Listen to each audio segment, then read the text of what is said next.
Hi, everyone. Thank you for joining us for our webinar, The Psychology of Engagement. My name is Kat Duco, and I'm the Marketing and Business Development Manager at the Myers-Briggs Company. I work alongside a team of key account managers to support our customers across the Asia-Pacific region. We want this to be an interactive webinar, and I'll be assisting with questions and comments throughout. And we're excited we've had a really great response to this topic with nearly 800 registrants.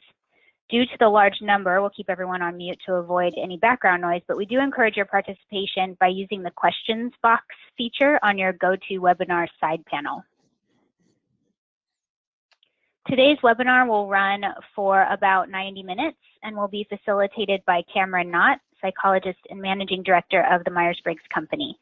Cameron has extensive experience working with organizations across the Asia-Pacific region in areas of leadership development and executive coaching, team effectiveness, organizational change, and managing a virtual workforce. Today, he'll be sharing insights, recent research, and different models, including some of our own, for increasing employee engagement. If you'd like to learn more about Cameron or would like to connect with him on LinkedIn, you can look him up by name, or if you have a QR code scanner, you can scan his QR code that's showing on the screen now. And with that, I will turn you over to Cameron.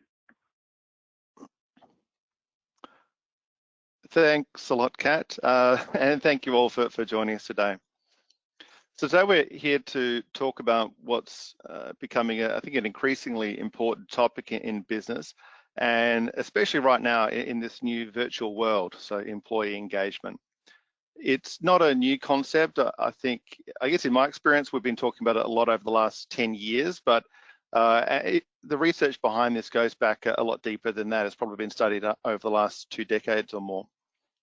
But I think given today, right now, just the recognition of the importance of talent to growth, or in many cases to business today in terms of survival, it's been receiving a lot more attention. I think it's something we're thinking a lot more about. And I guess at least it's assumed why so many people have registered for today's session. So again, thank you all so much for your interest in what we're going to be covering today. For those of you who aren't familiar with the Myers-Briggs Company, we're very much a mission-driven organization where we look to inspire people to lead more successful and fulfilling lives. And we look to deliver on our mission through our consultancy services in the area of talent identification and development, and also through offering certification programs in trusted psychometric assessments that can help practitioners make a difference in the lives of the people who you're looking to support.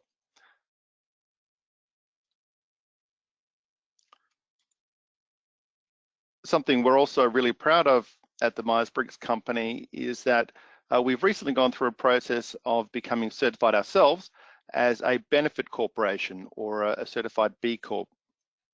This is a global official designation, and really what it's saying is that as an organization, we're looking to balance our commercial goals alongside goals that we have for our employees, the community, and the environment.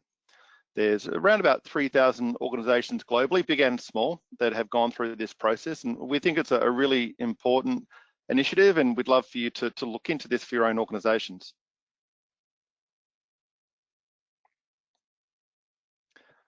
So just to provide an overview of what we're going to be talking about today, no surprise, we're going to be talking about engagement, what it is and why it's important. We're going to share with you a model that will give you some insights in terms of how people become engaged or disengaged, and the links with neuropsychology and the different levers that you can pull to boost engagement in your own organizations. And we'll also share with you some examples, practical examples, as to how we've helped organizations address some issues around engagement. As Kat mentioned, we do want this to be an interactive session, so we'll be asking questions throughout. Looking forward to your responses through the chat box there, and we'll also provide an opportunity at the end for any questions that people might have. But to begin with the end in mind, ultimately the key message that we'd like for you to take away from this session today is to have an appreciation that the key to workplace engagement really is about growing and developing people. Whether we're looking at people individually as employees, we're looking at teams and how we work together, developing leaders, or ensuring alignment of culture across the organization. These are all key levers that we can pull to help build engagement in our organizations. And we're going to talk more about this as we move through the session today.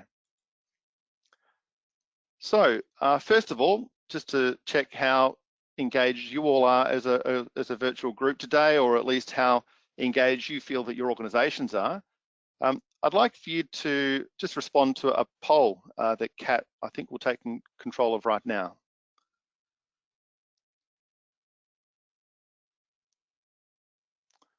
I think you should all see the poll on the screen now. So most people in my organization, now just tick which one most is appropriate for you.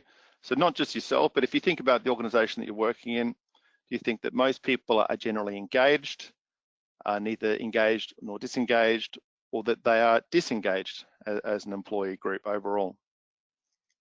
So let's give people a few more seconds to respond.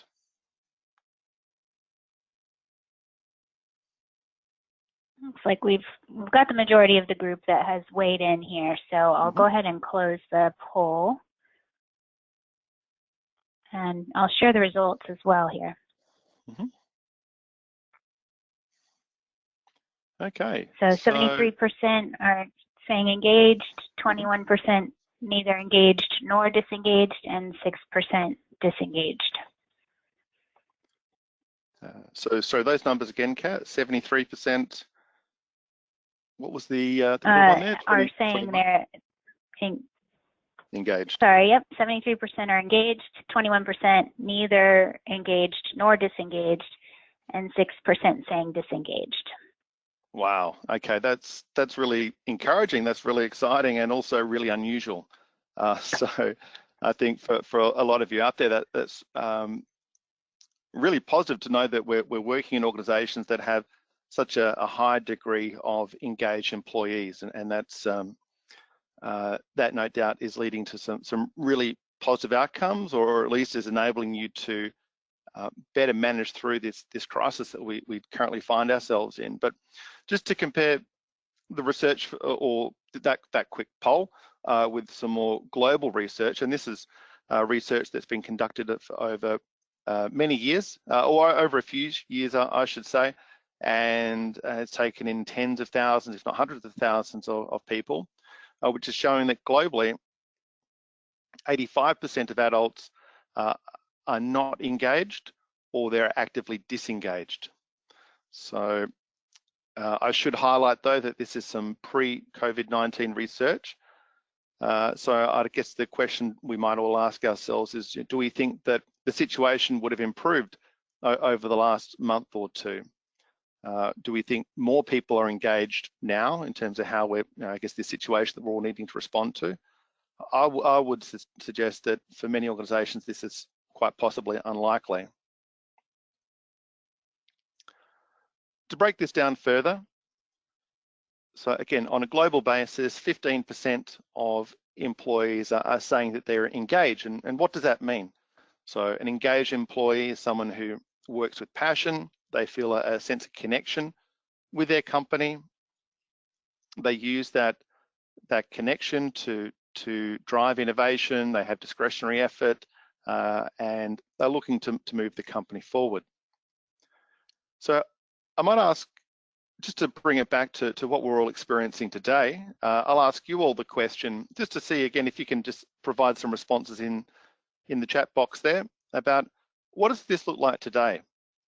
What are some examples of an engaged employee in our virtual world? So I think for many of us, we're all working from home or working in a much more remote state than perhaps what we're used to. So what are the behaviors we might see of an engaged employee in this virtual world? So I'll just give you a few seconds to respond, and maybe 10 seconds to respond, just for a few ideas to come through of what are the behaviors we might see of an engaged employee in our virtual world. And I'll ask Kat to share some of those examples if they do come through. So a couple have come through so far. Proactive communication, helping the company get through the crisis, enthusiastic about challenges, going above and beyond. Brilliant. Yeah, so yeah, a lot of about the same. It's just that discretionary effort. Yeah, fantastic. So again, it's that discretionary effort, but how do we get to apply that when we're working remotely? And I think there's a lot of great themes that are coming through there. So being proactive, being constructive, even being present in meetings. If we're all kind of dialing into virtual meetings, it can be tempting to maybe drift off and to be checking emails or checking social media. And yes, for those on the phone right now, I am talking to you. But no, we do want to make sure, or I think what we find is that people are engaged, are present, and they're actively participating in those meetings. All right, so to move over now to employees who are not engaged. So 67% of employees are not engaged. So they're checked out. They tend to sleepwalk through their workday. So I guess there's just a lot of routine. They kind of check in and check out. They put in the time, but maybe not with that sense of energy or passion. And we'll talk a bit more about this as we move through. And the last group here, and there's going to be a question for our audience today. So 18% are actively disengaged. So these are people who are unhappy at work. They act out their unhappiness and may look to undermine their engaged co-workers in terms of what they're trying to accomplish. So once again, the question for our group here today, what does actively disengaged look like in our virtual world? So what would be an example of the kind of behaviors an actively disengaged employee might be demonstrating or have been demonstrating over the last few weeks?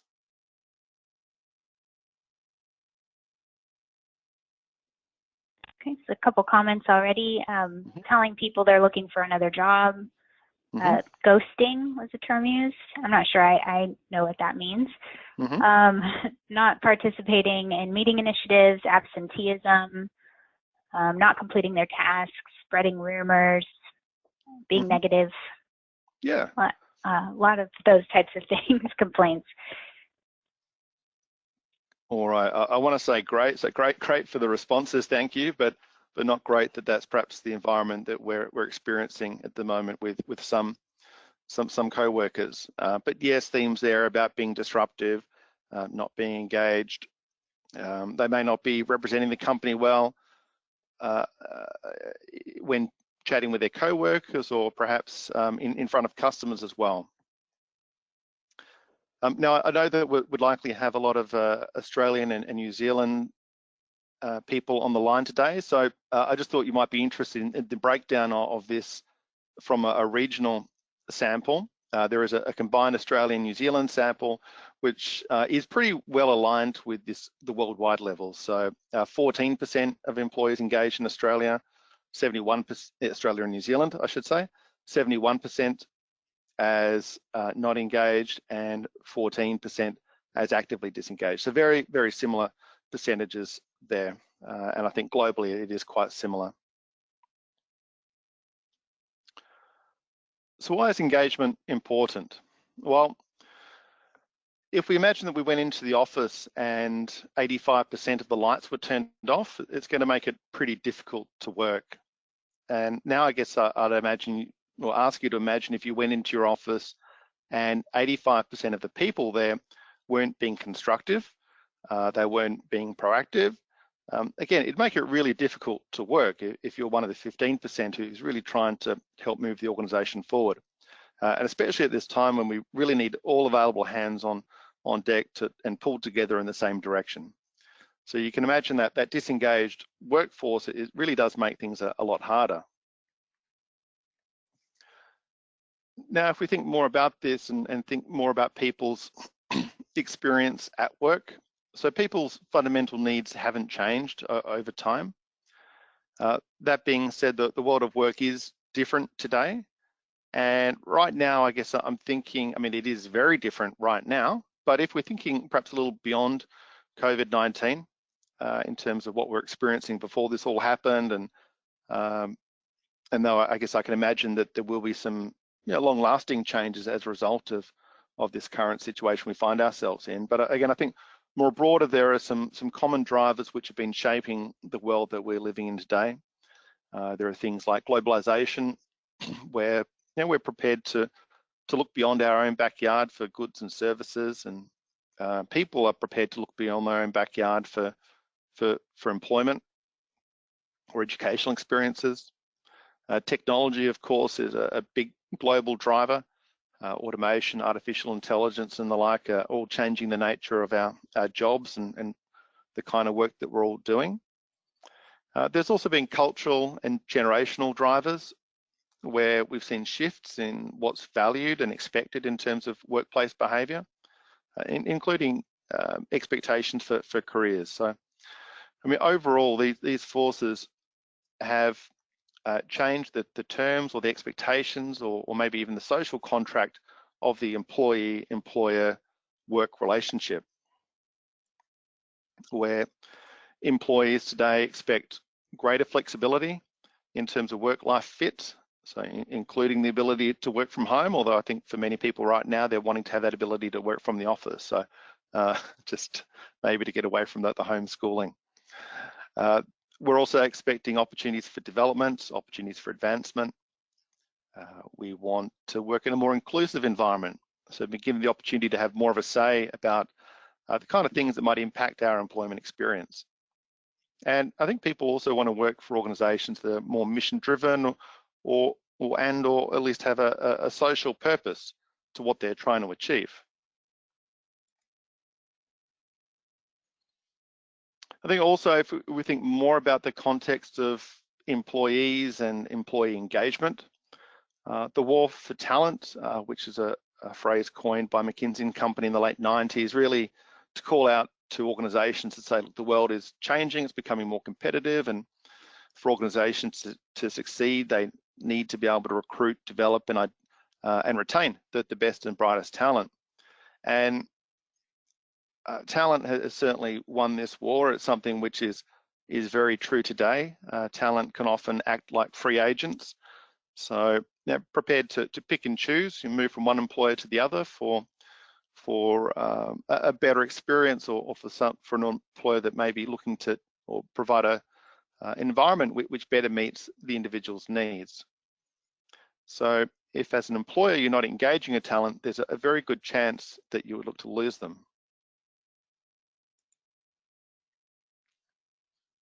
Furthermore, economic uncertainty, especially now, but even in the lead up to this current period,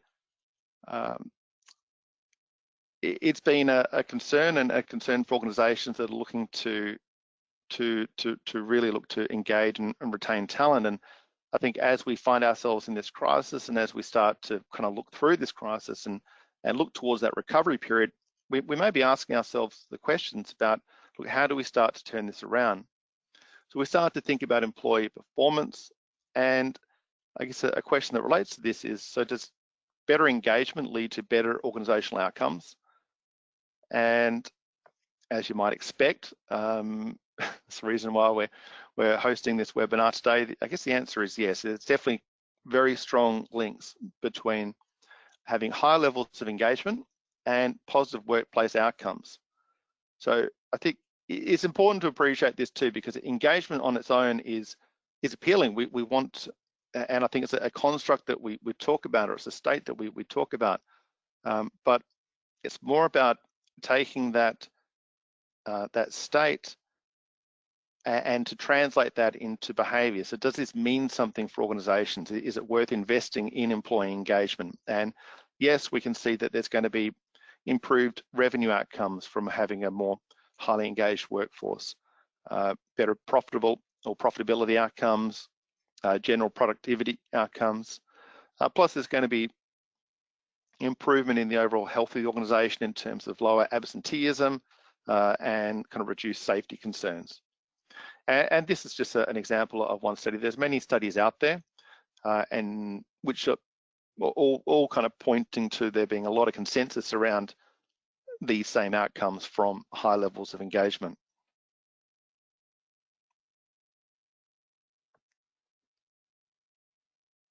So what do we mean by engagement? Well, satisfaction is engagement, and I think this picture here maybe never been truer than what we're experiencing right now, with a lot of people working from home. The only difference would be, I think, that this individual is probably going to be wearing their trackie when they're looking to decide whether to attend a meeting or look at their look at the internet. But many leaders mistakenly think that employee satisfaction will increase motivation and engagement. So, and that's not necessarily the case. Satisfaction is important, but it's not engagement. Satisfaction is more transactional, it's contractual. There's this sense that in return for work, an employer promises to provide employees with certain fundamentals in terms of compensation, tools, technology, resources, physical and psychological safety. These are some of the basic expectations that employees expect to receive from their employer in return for work. So we think about engagement now. Employees who rate it as maybe not being engaged in their organization, they might still be satisfied with their employment conditions. So they're going to show up, they're going to deliver what's asked of them, providing that as an employee, you again delivering those basic, those sort of more fundamental needs such as compensation, tools, technology, and safety. But if that's all you're providing, you're not going to get that discretionary effort from a more engaged employee, or that you might expect from a more engaged employee. And it definitely doesn't mean that you're going to retain that employee if all you're doing is meeting their basic needs.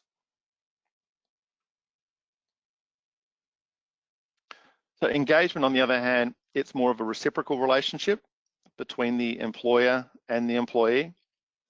And once these core hygiene factors are met, such as the compensation, the tools, and the safety, then once that we have that sense of satisfaction, then what really determines the level of engagement of an employee is their employee experience. So what it's like to work in that organization, what their experience is with their co-workers, what their experience is with their leader, the leaders across the organization, the overall cultural fit, the opportunities personally for people. These all kind of roll into the employee experience, and if that is aligned with people's wonderfully unique individual needs, then that can lead to some really positive outcomes.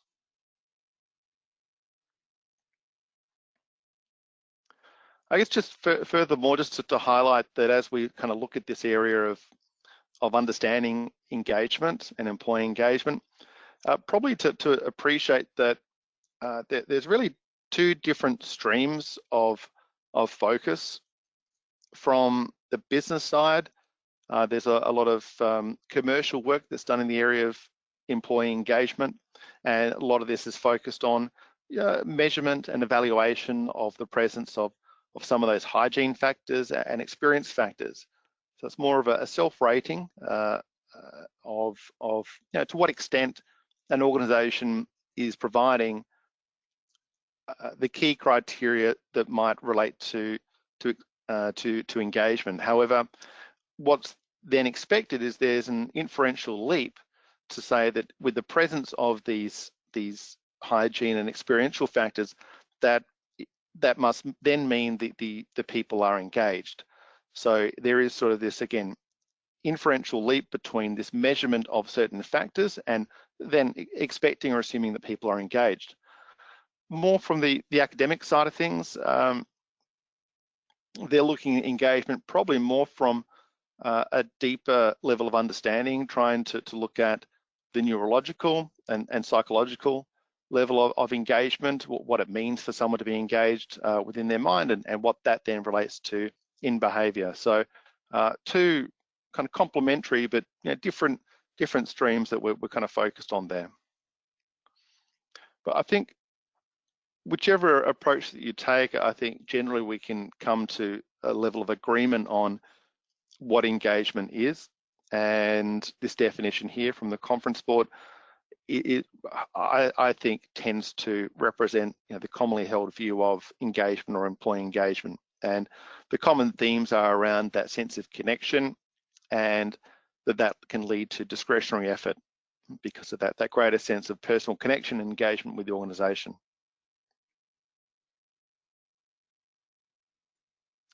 So what we wanted to do here today is to kind of synthesize some of the literature and the different approaches in business, and to provide you with a model to help you understand the pathway to engagement and to disengagement, and to also give you an appreciation of some of the neuropsychology involved as well.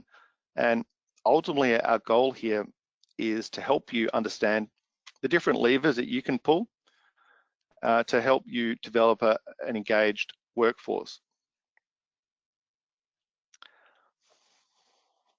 At a very high level, and we're going to walk through this in more detail, but just to kind of take you through these different steps, we're really saying that on the left-hand side here, in terms of individual needs, we're all wonderfully unique individuals. We have different personalities, different values, different experiences that we kind of have brought to our present work environment, and that can all relate to us having different needs and different expectations. And what will that will mean is that we'll then have different experiences with regard to different organizational characteristics, which then can represent different organizational levers for an organization to adjust. So again, we're all wonderfully unique people coming into an organization. Each organization has different characteristics, and each of those characteristics are different levers that can be pulled. And if there's a good alignment between our needs and what's occurring within an organization, then that means that our needs are met. And that then can lead to a path of engagement and certain associated outcomes or more positive workplace outcomes. If our needs are not met, that can lead us down a path of disengagement and the associated negative workplace outcomes. Now, we'll go through each of these steps in greater detail.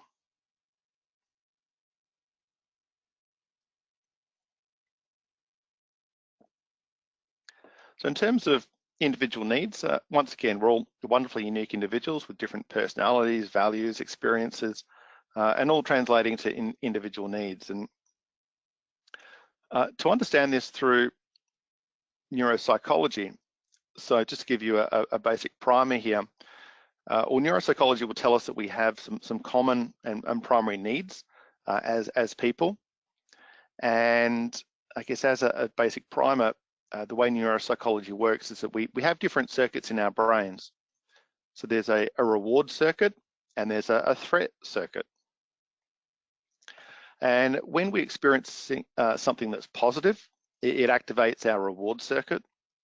We actually get a kind of a hormone hit, a shot of dopamine, and we start to move towards that thing that's giving us pleasure. So once again, we experience something positive, it activates this reward circuit. We have a shot of dopamine, and then that will move us towards that thing. We're going to want to receive more of that pleasure, move towards that pleasure, that is. If we experience something negative, it activates that threat circuit. We get a shot of cortisol, and we tend to move away from the thing that's causing us pain. So if we now think about that in terms of engagement, if our needs aren't being met in an organization, then that's going to activate that threat circuit. So it's going to be a sense of pain. If our needs aren't being met, if my expectations of my leader, my organization, that the team that I'm working in, the opportunities for me as an individual, if these needs aren't being met, then that can be a negative experience. It can activate that threat circuit, and we'll then start to move away from what's causing us pain. And that can then look like disengagement because we're not actively engaged in the organization. On the other hand, if our needs are being met, in terms of we have a leader who understands us and it's meeting our needs in the way that we might expect, if the organization is providing the opportunities for me and that the team that I'm working in, again, it's aligned with my expectations for a positive team environment, that's going to then lead to activation of our reward circuit. And we'll then move more towards or become more engaged in that thing, which may be, again, working for that leader, part of this team or the organization. So there's a strong link between what's happening at a neuropsychological level in terms of moving towards pleasure, moving away from pain, and then how that translates to the workplace and ultimately leading to levels of engagement. David Rock is someone who's done a lot of work in this area, and related to this, he's identified that there are these sort of 5 primary needs that people have, and these relate to safety, physical safety and psychological safety, that sense of purpose, whether it's at a broader organizational level or understanding my role within that organization, having that sense of relatedness and connectedness with peers, having the opportunity to develop competency, mastery over our work, and to have a level of autonomy. So these are all some key fundamental factors that are important. And if we think about the organizations that we work in, the characteristics of those organizations and the different levers that we can pull, these are some fundamental characteristics that we should be looking to build into jobs for people to start to feel engaged.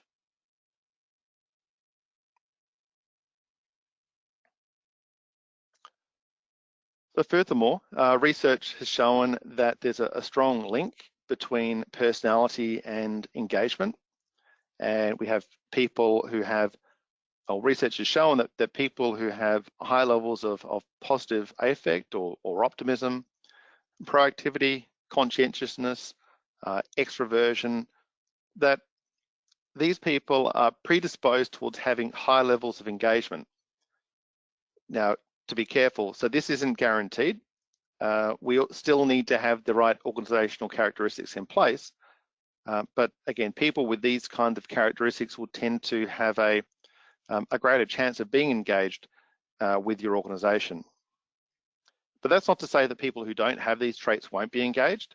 Again, it's about understanding people, understanding their needs, and then aligning the organizational characteristics for people to or to ensure these characteristics are aligned with people's needs.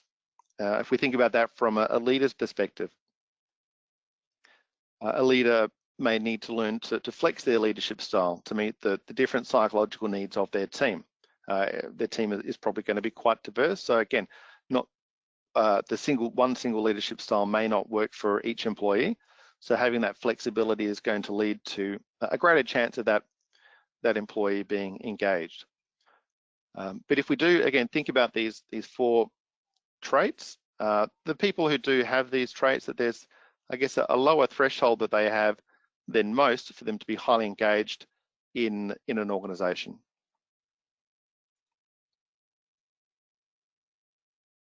So a question for the group here now, if we start to turn our attention to a specific subgroup of the employee population, millennials, and millennials, they're an important group to be talking about because we know that in the next 5 years, they're going to represent 75% of the workforce. So the needs and expectations of this group of employees are certainly going to be important for organizations to consider as they look to identify, attract, and retain and develop the talent of the day. So the question for the group here is, how do we engage this group of workers? What are the kind of things an organization might need to offer? Or perhaps what kind of organization would a millennials perhaps more attracted to move towards and where they're more likely to be engaged? So we'll just give you a few seconds, 30 seconds perhaps, just to think of some responses to send through about how do we engage, what are the characteristics that might engage this employee group. Already getting lots of responses coming through, Cameron. Okay, great. So yeah, digital recruitment, flexible working options, variety and opportunity to learn about other parts of the business within their roles, work that has clear outcomes and deliverables, more around opportunities for advancement, flexibility, social purpose, collaborative spaces, ethics of organization, So yeah, there's a lot really coming through about opportunities more than anything else. Fantastic.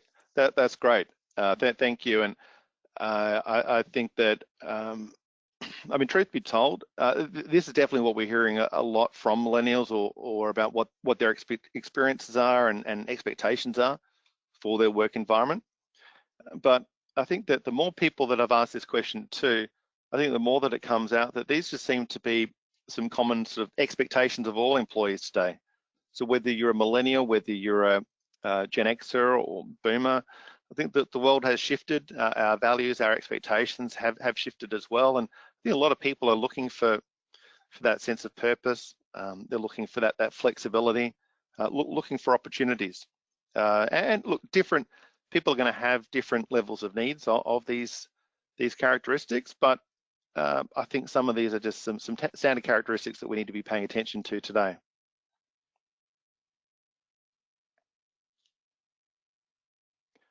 So now we have an understanding of the importance of individual needs and understanding individual needs. We're going to move on to explore the different organizational levers that just need to be right. They need to be right for an individual to activate that reward circuitry and to lead us down the pathway of engagement, or and if they're not right, if the needs aren't met, can lead us down to the pathway of disengagement. And we'll tend to look at organizational levers at 4 different levels. So we can look at employees in terms of understanding people at their core and what they're looking for in terms of their career.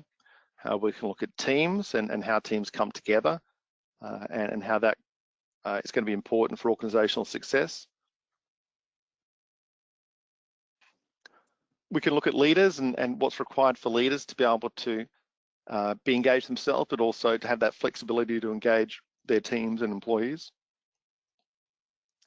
And then what's required across the organization to really ensure we can have an engaged organization and ultimately a high-performing organization. So we'll start off looking at employees.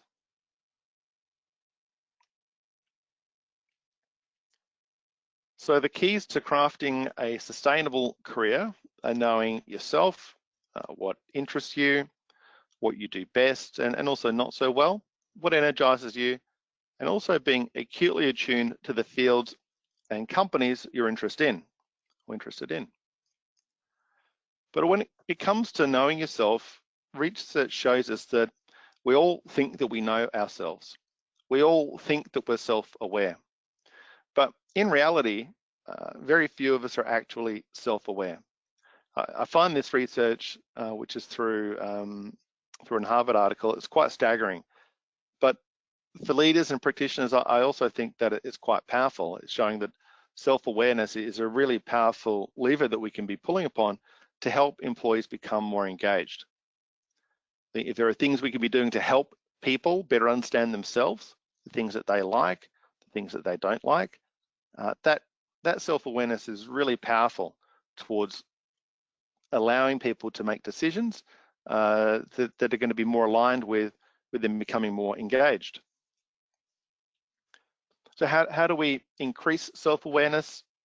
There's many different things that we can do to help achieve this. In fact, there's no one single approach that's really going to nail it, but research has shown that many things can be useful. We found that through our research that professional help, coaching as an example, can be really effective in building self-awareness. Receiving structured feedback from peers can be really helpful to build self-awareness. And one of the things we found is most effective is receiving feedback from personality questionnaires, which are often, or personality and other assessments, which are often really helpful in giving us that objective insight in terms of who we are. Often it will help us, it might confirm some things we know about ourselves, but more often than not, it will give us some insights in terms of the things that make us tick, the things that we may not be fully aware of.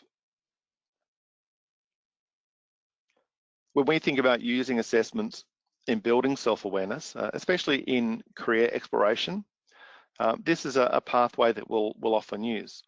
So we'll look at, what are our workplace preferences? So it helps us understand who I am at work.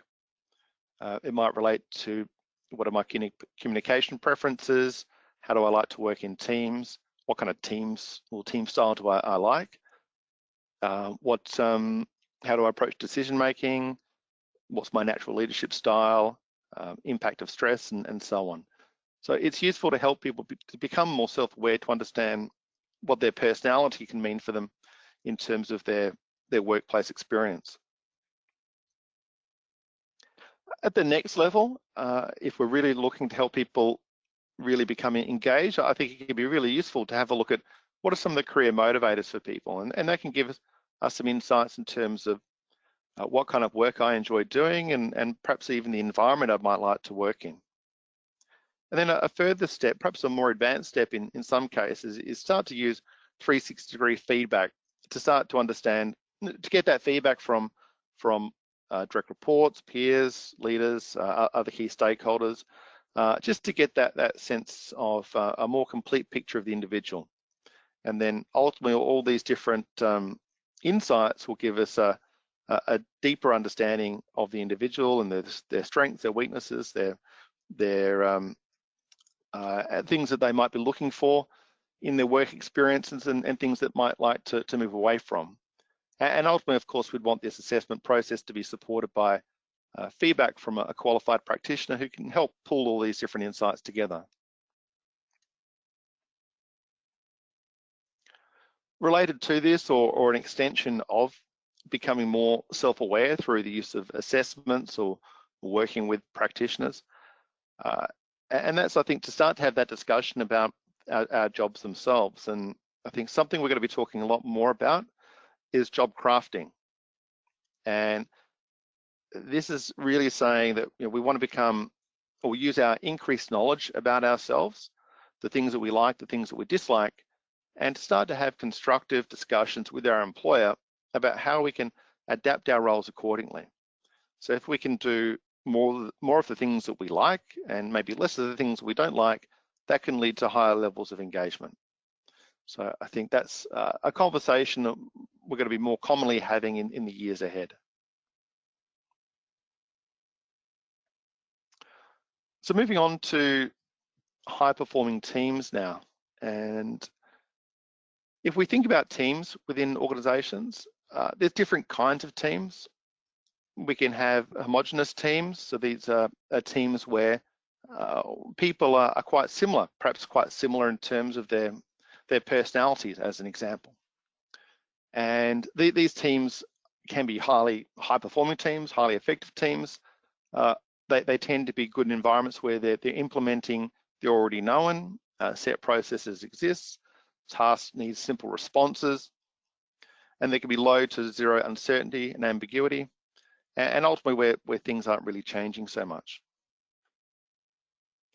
We can also have diverse teams, and these are teams which are likely to be better at innovation, creativity, where new processes are needed, tasks might need complex responses, there's a degree of uncertainty and ambiguity, and when things aren't changing. And if I were to look at these two different types of teams, I think today, given the environment we find ourselves in, even if there has been a sense of routine about our business, I think that more and more we're finding ourselves in this kind of state of change. We're operating in this VUCA environment, and diverse teams are really a great way to be able to tackle these, to make sure we can come up with new ideas, new solutions to the challenges that we face. But if we bring this back to neuropsychology again, diverse teams by their nature are going to be a little more prone to conflict. So if they're diverse in terms of the different personalities, we're going to have different needs, different expectations as individuals, and that can lead to that conflict, which can lead to pain. And if not managed well, you're going to have a less engaged team, and ultimately a team that's not as high performing, because you've got that sense of conflict. There's a breakdown in trust. people are experiencing pain and people are moving away from each other and becoming disengaged in their work and in their organization. So developing safe environments, constructive team environments, is really important in terms of building engaged teams. Related to this, we can look at some of the work done by Google. Some of you might be familiar with this study. It was called Project Aristotle, a tribute to Aristotle's quote, "The whole is greater than the sum of its parts," where they were looking within their own organization of tens of thousands of employees and to try to find out what made an effective team. And they studied 180 different teams, some high performing, some low performing. And looking at many different variables, they found that psychological safety was the most important factor in team success.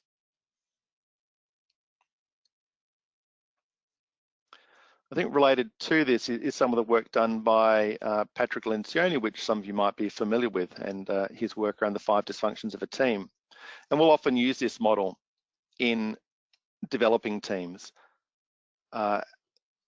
And just to talk through this model, he suggests that when we're wanting to have a high performing team, which comes from being an engaged team, the foundation is trust. If we have that sense of trust in the people who we're working with, where we can accept that we all have strengths, we all have some blind spots, we can have that sense of vulnerability in working with our peers, that trust is really powerful, and it then sets the stage for constructive conflict. If we don't have trust, if we have a sense of disengagement, then people aren't necessarily going to challenge each other. They're going to be maybe more concerned about their own task, their own kind of aspect of the work that they're doing, less likely to engage and or constructively with their peers. But if we do have that sense of trust, then that can allow us to have that constructive conflict. It allows us to kind of bend and shape ideas or task solutions. And through doing that, as we have the chance to, if we feel safe enough to be able to contribute in this way, we then get this sense of commitment because we've had a chance to do that. That idea has become not their idea, but it's now our idea, our solution. It's something that I've been a part of too. So we naturally get this sense of commitment. And if we have this sense of commitment, we can then assign accountability to then and hold ourselves accountable towards achieving results. So trust is a really important thing, whether it's trust, psychological safety, really these are very much the very related constructs.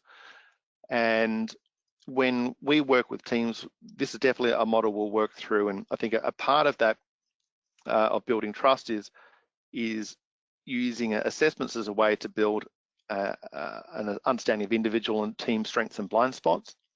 I think what's also helpful here is for the team to spend some time chatting about team purpose. So getting clear about why are we here? We're a small team in the larger organization. What's our mission? What's our purpose? How are we trying to achieve the organization's goals? So I think this is a useful model, a practical model to consider and practical steps to consider when building trust or building highly engaged and high performing teams. Oh, I should say, we do have a white paper on this in terms of using one of our tools, the Myers-Briggs type indicator, with the Lencioni's 5 dysfunctions of a team model. And I guess we have that paper because Lencioni himself was a big advocate of using the MBTI in developing trust in teams. So I think that's going to be a resource that we're happy to share with you at the end of this session. So moving on from building high-performing teams to transformational leaders, there's really kind of 3 things we need to really get right to develop leaders or develop leaders well. And these are assessment, support, and challenge. Assessment is really about helping leaders to become more self-aware. And we can think about that research we saw before, where only 15% of people are really aware. So, but 95% of people believe they're self-aware. So assessments are really helpful as a way to develop that sense of understanding of our strengths and our blind spots. But we don't want to leave it at that. We can't just leave it at an assessment and to provide that feedback to someone. We really need to then provide leaders with support. Once we've identified blind spots and we see how that relates to the organization and the organizational priorities, we can then start to, we should look to align support to start to close the gaps against those blind spot areas. And that support can come through different development initiatives. It can come through coaching from an internal resource or an external resource. It can come from attending development programs. It might be to go to a 2-day communication training program or a leadership development program. It could be to start to stretch ourselves and start to, I think more often, it's about trying to get some practice, some on-the-job experiences in putting these new skills into practice, or to challenge ourselves to apply new skills in the workplace. And the challenge area there is about, once we've given leaders this sense of self-awareness, we've looked to identify areas for development, given them a chance to close those areas of development through training. We then want to stretch leaders further through providing them with a new sense of challenge. And that might be to take an individual contributor and move them into a line management role. It might be taking a line management role and a line manager and giving them a cross-functional experience. It could be about managing a profit and loss. It could be starting up a new product or a new business, or maybe closing one down. The experience itself, it doesn't really matter. It's just about having multiple experiences, which can be really helpful in looking to stretch and challenge leaders and develop leaders, and along the way for them to have a sense of purpose and commitment about what they're trying to achieve, and to make sure we're giving them that support and guidance. And I think that support and guidance needs to be from their leader and from the human resources department, often supported by third parties if needed. In using assessments to increase self-awareness in leaders, we'll tend to go through 3 different stages. My leadership preferences is really more looking at me and my personal leadership style. So my leadership style, what that can look like in terms of communication, decision making, and so on, how stress impacts me as a leader, and ultimately it's about becoming more flexible as a leader, having an understanding of what my strengths are, but also my blind spots are, and then also how I can become more flexible or develop more control over those blind spots to be more flexible in how I do lead and can better meet the psychological needs of my team. Leadership motivators is really a higher order level of insight in terms of leaders. So moving from preferences to a deeper understanding of what my interpersonal needs are. So what am I trying to achieve when working with people? What engages me? What do I kind of steer away from? It can be useful to look at my emotional intelligence as a leader, and perhaps other more complex personality traits and how that might have an impact on how I lead. And a third level of insight is to look at 360-degree feedback on my leadership competencies or emotional and social competencies. This is again where I'm looking to get some broader feedback from the different people I work with to shape my understanding of myself. Just to share a quick case study on this. So we've done some work we do a lot of work in the area of leadership development. This particular program, it was a multi-year program where we were looking to develop some executives and mid-level managers. They went through a leadership program to build their sense of self-awareness and understanding of their leadership strength and development areas. And the development experience also included receiving some individual coaching and doing a lot of group-based work. You can see here the different assessments that we worked through. So Myers-Briggs type indicator was a tool that was really useful in helping people understand their leadership preferences. And there was a leadership program built around that. Emotional intelligence tool was used to, again, give us a deeper level of insight in terms of our emotional and social competencies and what they might mean for us in terms of, or what it might mean for those leaders in terms of how it helped them, and they received a lot of coaching around that. We also then extended them further by giving them a 360, which looked at some common leadership competencies and that allowed them to benchmark their results against a normative group, but also against their own peers to see how do they stack up against their peers. And that was done by sharing a group report. So confidentiality is key to developing leaders, giving people the power to share their own results if they'd like to, but we gave them those insights through global normative information, Australian normative information, and also some group level feedback from their own organisation. And I think what can be helpful when we're looking to design leadership programs is to look to measure the effectiveness of the initiative. So especially if it is a larger scale program with different components involved, a simple pre-test and post evaluation of people's leadership capabilities and how well they feel that they can be more flexible in their approach as a leader, that could be really useful just to be able to demonstrate the success of that program. And here we're able to see a measurable improvement from before the program and after the program in how effective it was in building people's individual skills as a leader. The final area to look at is looking at aligned organizations. This is a final area within the organizational levers section of the model.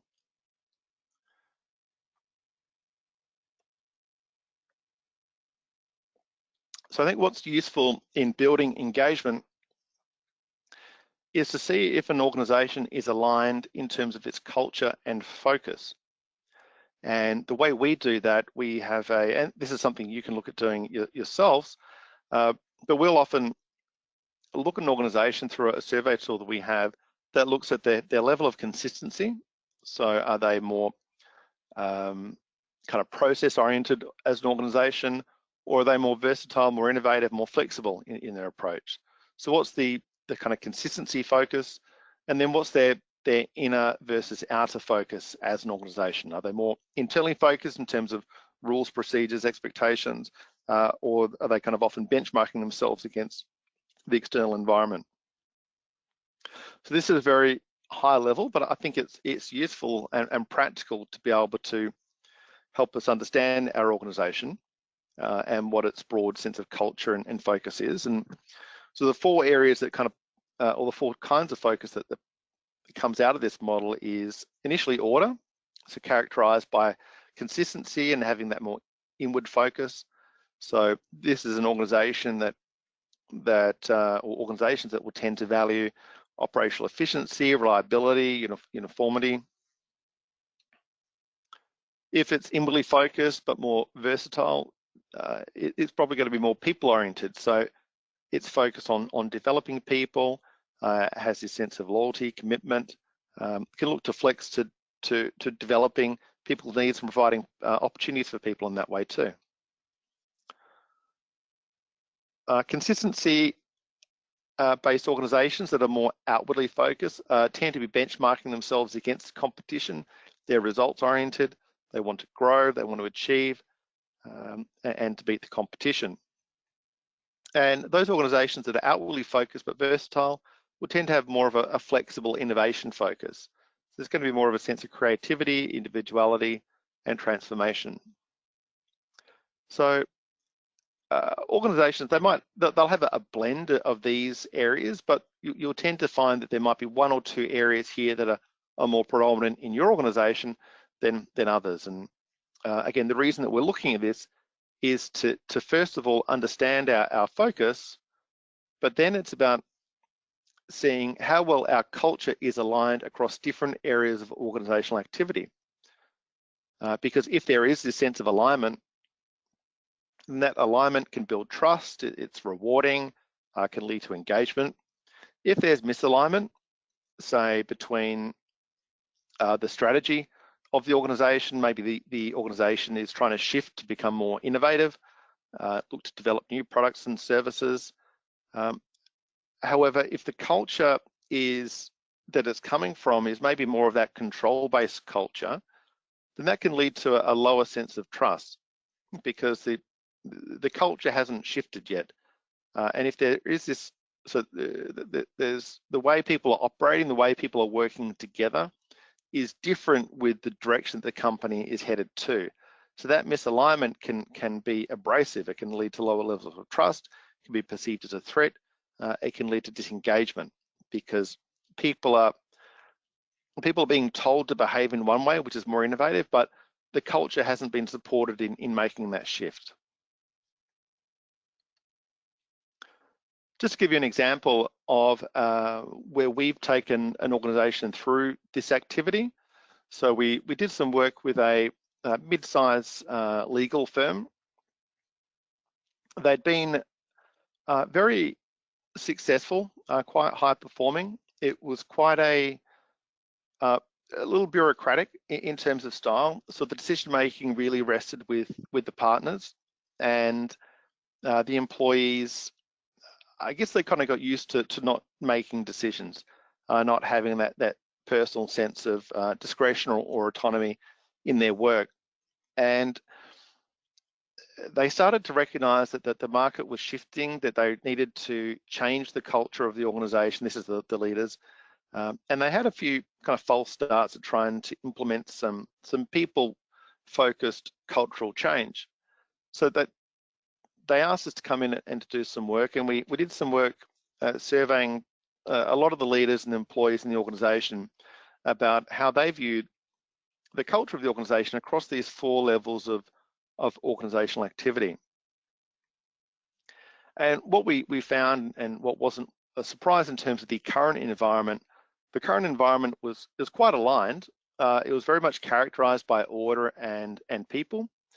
But the problem was that as they started to talk about their future and where they were headed, they were clear that they wanted to move away from this sense of order to become a more innovative organization. They needed to develop different products, different solutions, be more flexible in terms of how it approached its customer groups. It needed to recognize that they needed to shift it and to try to grow new customers too.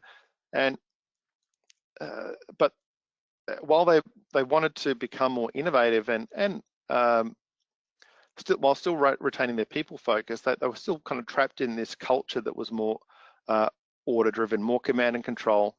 A lot of that had to do with, again, the decision making being retained by the leaders.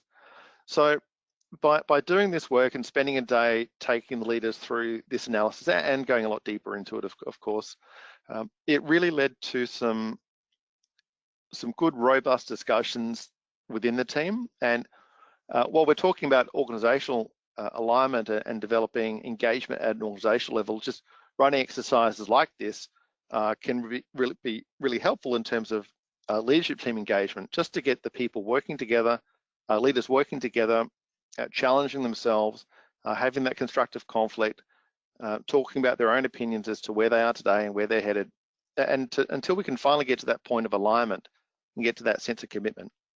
And they did get to that sense of commitment about where they were headed and how they needed to get there.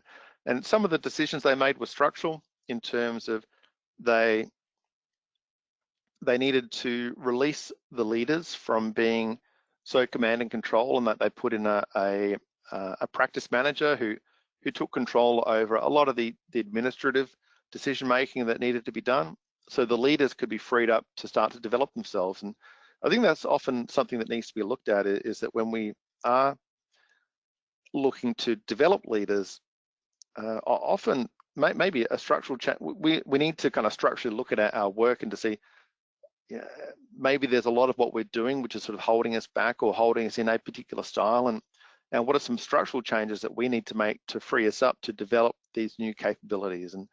And the leaders wanted to become more inclusive. They knew they needed to become more inclusive, to have a stronger focus on connecting with employees, developing employees, to be able to lead this cultural transformation and to lead by example.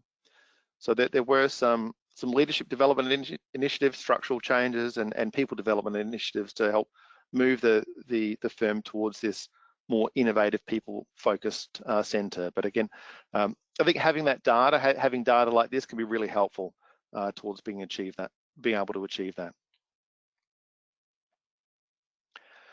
Something else I think we can look at a organizational level is just the relationship between well-being and engagement. And well-being is so important today. It's definitely something we've been talking a lot more about. If we have improved levels of well-being, it can lead to higher levels of engagement. If we have high levels of engagement, it can lead to high levels of well-being. And we've done a lot of work in this area. We have our own survey in the area of well-being, where we look at overall well-being. We look at some subscales in the areas of positive emotion, relationships, engagement, meaning, and accomplishment, and negative emotion. And it's something we've been studying over multiple years. And I guess one thing we found from this is that in terms of workplace well-being, there's a strong relationship between wellness in terms of our physical well-being, but also our psychological well-being. And the relationship, they do relate to each other. So if we're physically healthy, that can lead to us being mentally healthy. And if we're mentally healthy, that can lead to physical health. And overall, this can lead to good, strong levels of work engagement, which we said is a virtuous cycle. Some of the things that have come out from the work that we've done is that if we do have organizations where employees have high levels of well-being and high levels of engagement, there can be a stronger sense of emotional attachment to the organization. There can be more positive citizenship behaviors, meaning working in a positive, constructive way, helping out other people, using that discretionary effort at both an individual level and an organizational level. Can lead to high levels of job satisfaction, but also that if we have high levels of well-being and engagement, we tend to get less of the more negative outcomes. So people are less likely to want to leave, and I guess more wanting to stay with the organization and to stay engaged. Some of the things that have come out from our research, especially the research that's looked at the relationship between personality and well-being, we found that there are some good general tips. So one includes focusing on work tasks that interest us. So that can lead to high levels of well-being. Focus on tasks that actually make us feel positive. So not only that are interesting, but are more intrinsically positive in terms of their focus. To maybe look to take on some work when we look to take on some work where we can learn something new, to take breaks when needed, and to take on challenging work that can add to our skills and knowledge. And just a quick plug here. We've been doing some research. It's really at quite a low cost. It's around about $1,000, but if you're wanting to get a sense of well-being in your own organization, then we do have this survey and benchmarks that we can apply. And if it's something you'd be interested in receiving a written up report on, then again, it's just it helps us with our research, and I think it'd be quite helpful for your organizations in terms of giving you that benchmark around where you are today in terms of well-being.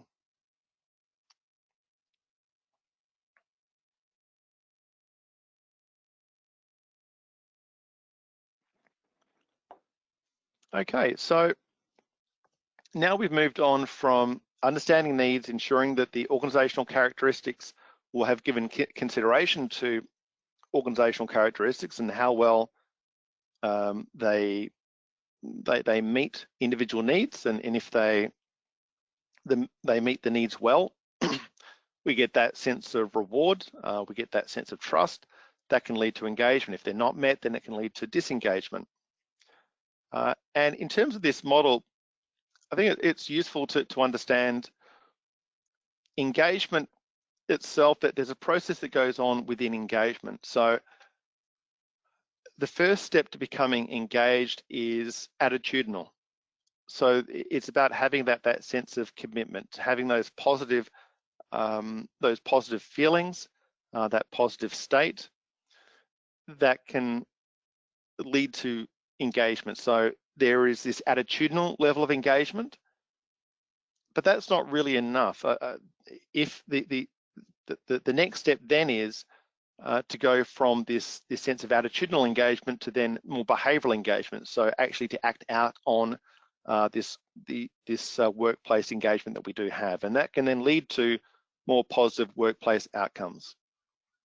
If we don't have our needs met, we have disengagement and negative workplace outcomes. And if we are in that reward state where our needs are being met by our employee experience, by the teams we're working in, by the leaders who we're working for, or the broader culture of the organization, if we do find ourselves having our needs met, we're getting to that reward circuitry really fired up, then at a neuropsychological level, again, we have increased cognitive resources. So we're kind of in this reward state. We have more ideas, more available for new ideas and actions. We have a wider view. We can be more creative and can be more or better positioned for improved complex problem solving. So this is the state that we want people in. If we can do all these right things and get people into this state, then this is what will lead to these really positive workplace outcomes. And I think at the start of this session, we talked a bit about engaged employees in this virtual environment and what are the kind of things that we might see, might expect, and these are people who are in that reward state. Okay, they're more proactive, they're constructive, they have ideas, that they're trying to find ways for us to overcome the challenges that we have right now. So if we can get people into this reward state, it's going to ultimately lead to some really positive workplace outcomes. And as we look to conclude the session today, I guess there were just a few points we wanted to wrap up on. Once again, there's this model of psychological engagement, which I think we've talked a lot about, but it is about understanding needs, ensuring those needs are met, and if those needs are met, then we can have some really good engagement and good outcomes within organizations.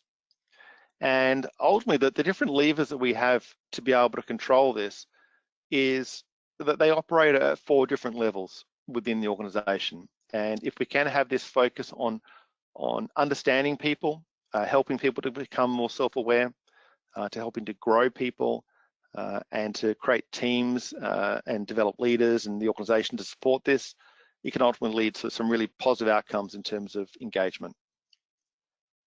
And on that note, I'm going to hand over to Kat. Great. Thank you, Cameron, and thank you all again for joining the webinar today. Cameron shared some really great insights and key takeaways for increasing employee engagement. And as we learned, there's a lot of factors that can come into play.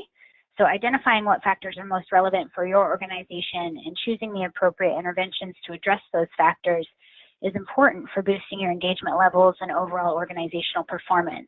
We realize there's a lot of information, different approaches that you can take, much more than what we're able to cover in a 90-minute webinar. So I do want to mention that we're happy to schedule a free consultation to discuss your specific questions with Cameron or another one of our experienced consultants. We'll also be taking questions in just a few moments, so feel free to submit those through the questions box on your GoToWebinar side panel. And while we wait for those to come through, I'm just going to share a little bit more information about our company, including some new resources for virtual teams that are available on our website. So for those of you that are new to the Myers-Briggs company, we work with our clients in a few different ways.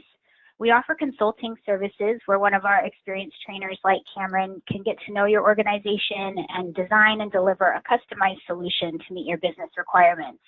We can also partner with you and be as involved in your projects as you want us to be. So whether that's co-facilitating or helping you behind the scenes with designing your workshops. And finally, if you want to manage all aspects of design and delivery yourself, we do offer certification programs so you can gain the knowledge and tools you need to build that capability internally. We're most well known for the Myers-Briggs type indicator, but we do have an array of tools to support the entire talent lifecycle, including emotional intelligence tools, leadership 360s, and talent selection tools. And if you want more information about our different assessments and services, our website's a great place to start. And I would like to call special attention to our new web pages with resources for developing your virtual workforce. From our homepage, you can click the first banner, which looks like the one pictured on the screen, to navigate to the virtual workforce pages, which include information on virtual team building workshops and complementary resources as well, such as tip sheets, quick guides, infographics, and of course, we have some more complimentary webinars that you can attend. Our next free webinar will be on Monday, actually, May 4th, and Your Hiring Headache, which will be facilitated by Martin Bolt, Senior Director of Professional Services at the Myers-Briggs Company. We will be sending the slides and recording from this webinar today to each of you on Monday. And you'll also receive a link in the next hour to a brief online survey, which should just take a couple minutes to complete. So we would really appreciate taking the time to give us your feedback on today's webinar. So we'll turn to questions now. Let me just read through a couple. So one that came through was around well-being. So especially following COVID, leaders, teams, and individuals may be feeling heightened perceived threats to employment, work, and each other. What can we do to improve psychological safety and a sense of well-being following this crisis, looking in the long term? Mm-hmm. Yeah, really great and relevant question. Sorry, Kat, could you just say that again? I think there are a couple of parts there. Yeah, so just looking at well-being, and especially following the COVID-19 crisis, that people might be feeling a heightened perceived threat to their employment, work, and with each other. So what could we do to improve that psychological safety and sense of well-being following this crisis? Great, yeah. Okay, so look, I think there's a few things that we can be doing there. In terms of how we respond to the sense of threat. I mean, people may be experiencing stress at this point. There's things that people can be doing individually or that we can be doing to support people individually. So if people have been through assessments before, such as the Myers-Briggs, then there's some insights there that can give people an understanding of how they respond to stress. And I think also for leaders to use it as a model for them to better have an appreciation of how they respond to stress themselves and how others respond to stress. And if we have that increased level of awareness, then that can lead us to probably be a bit more in control about how we can manage our way through. So I think that's useful for people who have that awareness through assessments like the MBTI. If we haven't done that, if people are in crisis, it's not always the best time if people are in a personal crisis, it's not always the best time to take an assessment, but ultimately it's the individual's choice. I think what could be really helpful is just to appreciate some common fundamental needs, such as around communication. That sense of communication is one thing. I think to have the opportunity for people to do tasks that they enjoy can be another thing that can help us to kind of center ourselves and improve well-being. To have that ability to still work autonomously, but also to maintain a way to have that relationship or relatedness across the organization. So I think if there are some of these common primary needs that we can meet, then that can maybe bring people back to a sense of balance so that we can kind of talk constructively about how we do manage our way through. And from there would be looking at maybe some team development options too. But I think initially it's making sure we've got some of those fundamentals in place can help just settle people and prepare them to work constructively. And ultimately that's going to improve well-being. Great. Thanks. And I do want to mention too, Yeah, as I said a few moments ago, if there are specific things that you want to chat through that's happening in your organization, that you're observing in your organization, we can always set up a free consultation with Cameron or one of our other consultants so that you can ask specific questions and we can give you a bit more guidance, personalized guidance. Another question that's come through, and actually I do want to reiterate another thing too, because a few questions are coming through about sharing the presentation. So we will be sending out the slides as well as the recording from the presentation to everyone on Monday. So keep an eye out for an email on that. But another question that came through from a participant, Cameron, is how do we balance the engagement perception of the employees and employer? So the employer might perceive that they are engaging with their employees, but the employees may not feel the same. Yeah, look, I think that's a really great one. It's and ultimately, I guess the employees win there, right? Because whether they're engaged or not, it's their own experience within the organization. So if employers think they're doing a few things to engage employees, then that's great. It's a good starting point. It means that they're thinking about engagement, that there's an appreciation of the importance of engaging employees. But like anything, there's always room for improvement, more things that we can be doing. So what I think is then helpful is to maybe use some of the content in this presentation today. So to think about, okay, well, what are we doing? Maybe we have some broad organizational levers that we have in place to support employees. That might be helpful, but are we really doing enough within teams?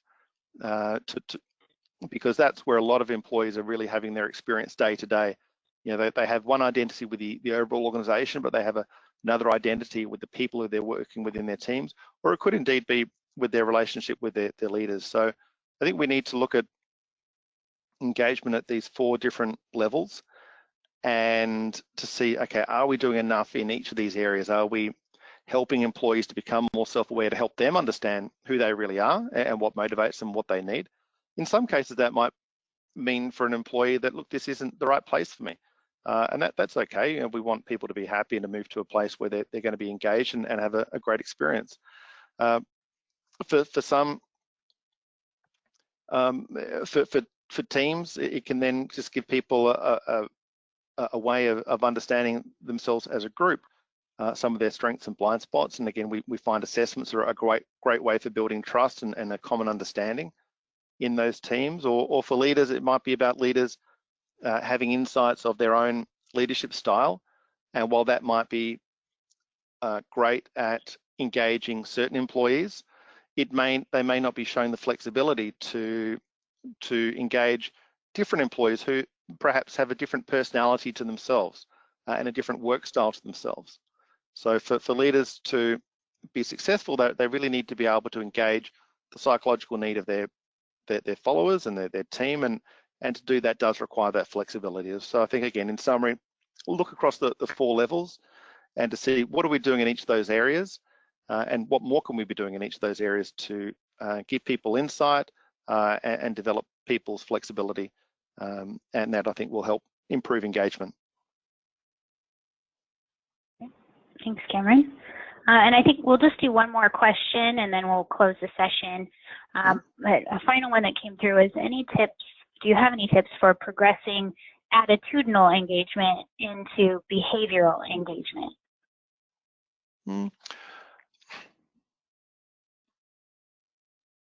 Typically, in presenting that information, the slide, it's more of the process that people do more often not naturally follow. So once people have that sense of attitudinal engagement, so I feel engaged, I'm in that right state, that then typically translates to behavioral engagement. So people then starting to display the right behaviors. But I think the kind of things that can encourage that more will be probably just about what more can we be doing to meet people's psychological needs. So, do we have, are we giving people that sense of autonomy? Are we encouraging discretionary effort? Is the culture in support of that? So I think the more that we can refine the activities that we're doing in those 4 areas of organizational activity, that will perhaps kind of speed up that process from people being engaged to actually behaving in a way that's engaged. And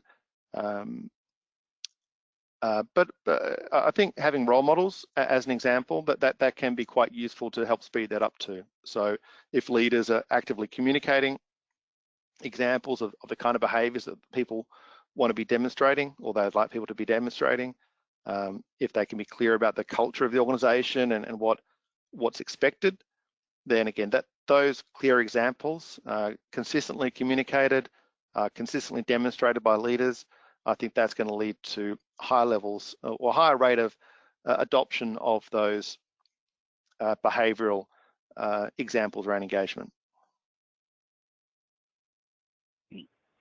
Thanks, Cameron. And thank you all again for your participation. I know we got a lot of questions and comments that came through throughout the webinar.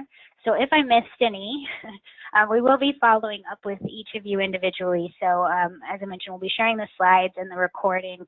And if there was anything that went unanswered, we'll certainly follow up with you individually on that as well. So thank you all again for your time today, and hope to see you at a future webinar coming up.